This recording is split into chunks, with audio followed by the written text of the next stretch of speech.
गांव के एक शांत कोने में सुशीला नाम की एक बुजुर्ग महिला अकेली रहती थी।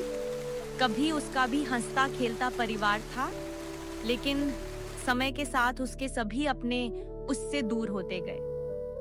अब उसके बड़े से घर में सिर्फ उसकी यादें और उसका अकेलापन रह गया था। हे भगवान, इस दुनिया में मेरा अपना कहने वाला अब कोई नहीं है। बस यही चाहती हूँ कि मेरी जिंदगी के बचे हुए दिन शांति से गुजर जाएं। पिछले 3 दिनों से गांव में लगातार मूसलाधार बारिश हो रही थी। चारों तरफ पानी भर चुका था और रास्ते लगभग बंद हो गए थे। सुशीला के लिए घर से बाहर निकलना भी मुश्किल हो गया था। लगता है आज भी बारिश रुकने वाली नहीं है। काश इस सुनसान घर में मेरे साथ बात करने वाला कोई होता।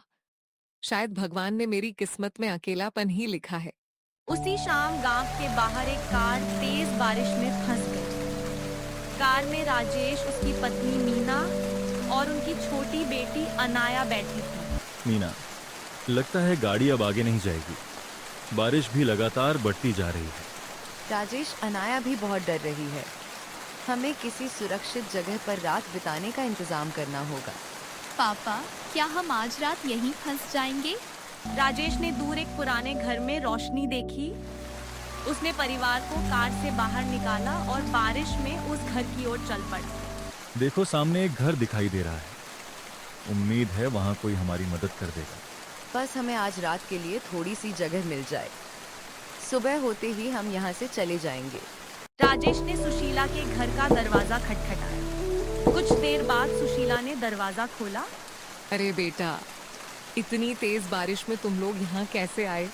माँ जी, हमारी गाड़ी रास्ते में खराब हो गई है। अगर आपको परेशानी न हो तो क्या हम आज रात आपके घर में शरण ले सकते हैं?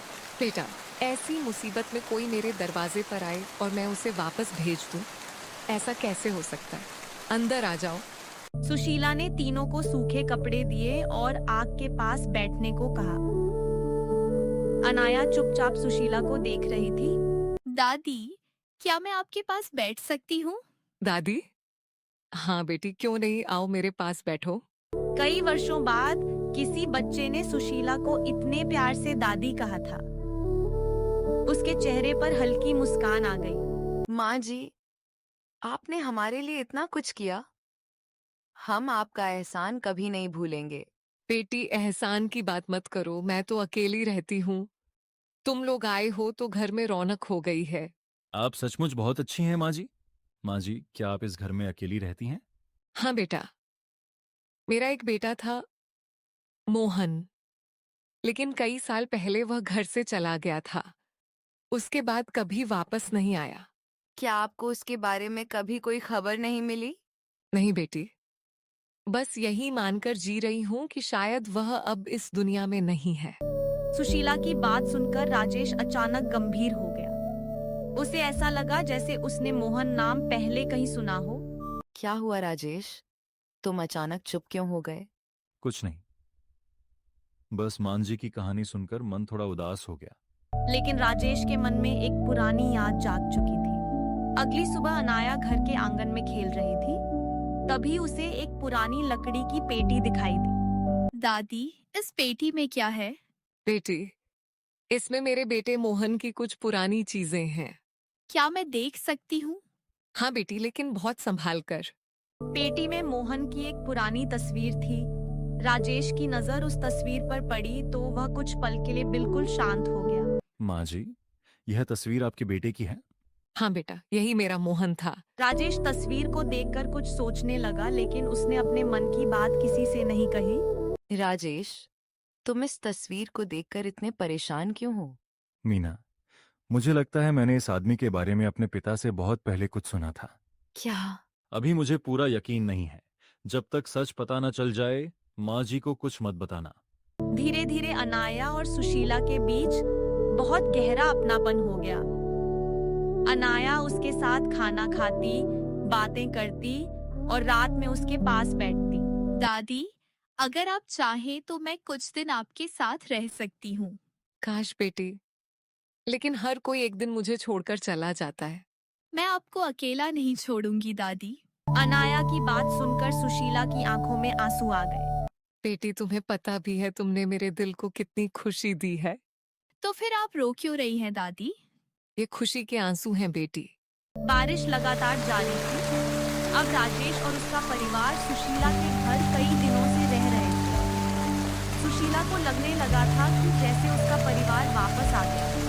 हाँ जी, अगर आपको बुरा न लगे तो हम बारिश रुकने तक आपके साथ रह सकते हैं।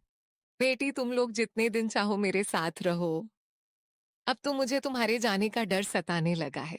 उसी रात राजेश ने अपने पुराने सामान में रखी अपने पिता की डायरी निकाली। वह कई सालों से उस डायरी को नहीं पढ़ पाया था। शायद इस डायरी में मुझे उस आदमी के बारे में कुछ पता चल जाए। उम्मीद है तुम्हें अपनी उलझन का जवाब मिल जाए।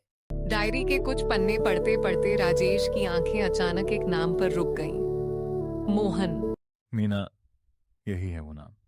मेरे पिता ने मोहन के बारे में लिखा था। क्या लिखा था उन्होंने? उन्होंने लिखा था कि मोहन ने एक हादसे के समय उनकी जान बचाई थी। तो सुशीला माँ का बेटा वही मोहन है? अब मुझे पूरा यकीन हो गया है। जिस आदमी ने मेरे पिता की जान बचाई थी वह यही मोहन था। लेकिन इतने सालों तक उन्हें इस बात का पता क्यों नहीं चला? शायद यही भगवान की योजना थी कि हम आज यहाँ आकर उनसे मिलें। डायरी के आखिरी पन्नों में राजेश के पिता ने लिखा था कि अगर कभी मोहन का परिवार मुसीबत में मिले तो उसकी हर संभव मदद की जाए। मेरे पिता ने अपना वादा पूरा नहीं कर पाया, लेकिन अब मैं उनका वादा जरूर पूरा करूंगा। अब सुशीला माँ को दोबारा कभी अकेला मत होने देना। अगली सुबह आखिरकार बारिश रुक गई। कई दिनों बाद आसमान साफ दिखाई दे रहा था। लगता है अब तुम लोग अपने घर वापस चले जाओगे। नहीं दादी, मैं आपको छोड़कर नहीं जाना चाहती। बेटी, कुछ रिश्ते दूर जाकर भी दिल के करीब रहते हैं। राजेश और मीना ने अपना सामान तैयार कर लिया। सुशीला उन्हें देखकर उदास हो गई। बेटा, तुम लोग आए तो लगा जैसे मेरा घर फिर से घर बन गया। अब तुम्हारे जाने के बाद फिर वही सन्नाटा रह जाएगा। माँ जी, अगर मैं कहूँ कि अब आपको कभी अकेला नहीं रहना पड़ेगा तो? बेटा, तुम ऐसा क्यों कह रहे हो? क्योंकि आपके बेटे मोहन ने कई साल पहले मेरे पिता की जान बचाई थी। क्या मेरे मोहन ने तुम्हारे पिता की जान बचाई थी? हाँ माँ जी, मेरे पिता की डायरी में सब कुछ लिखा हुआ है। यह सुनते ही सुशीला की आंखों से आंसू बहने लगे। उसे पहली बार अपने बेटे के बारे में एक ऐसी सच्चाई पता चली जो उसके दिल को गर्व से भर रही थी।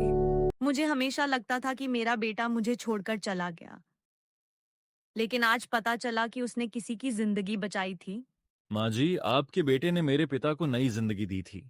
अब मैं आपके बेटे का कर्ज चुकाने आया हूँ। महान जी, अगर आप हमें अपना समझें तो हमारे साथ शहर चलकर रहिए। आपको अब इस घर में अकेले नहीं रहना पड़ेगा। बेटा, क्या सच में तुम मुझे अपने साथ ले जाओगे? सिर्फ साथ नहीं ले जाऊंगा माँ, आपको अपने परिवार का हिस्सा बनाकर रखूंगा। दादी, अब आप हमेशा मेरे साथ रहेंगी। भगवान ने आज मुझे मेरी सबसे बड़ी खुशी दे दी। जिस बूढ़ी माँ का घर सालों से अकेलेपन से भरा था, उसी घर में कुछ दिनों के लिए आए अनजान लोग उसकी जिंदगी का सबसे बड़ा सहारा बन गए।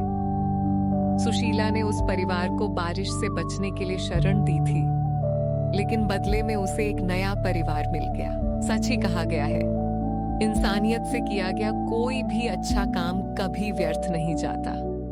कभी कभी हमारी छोटी सी मदद किसी की पूरी जिंदगी बदल देती है, और बदले में जिंदगी हमें उससे भी बड़ा तोहफा दे देती है। आज मुझे समझ आया कि भगवान ने मुझे इतने साल अकेला क्यों रखा था। शायद उन्हें मेरे लिए एक नया परिवार भेजना था।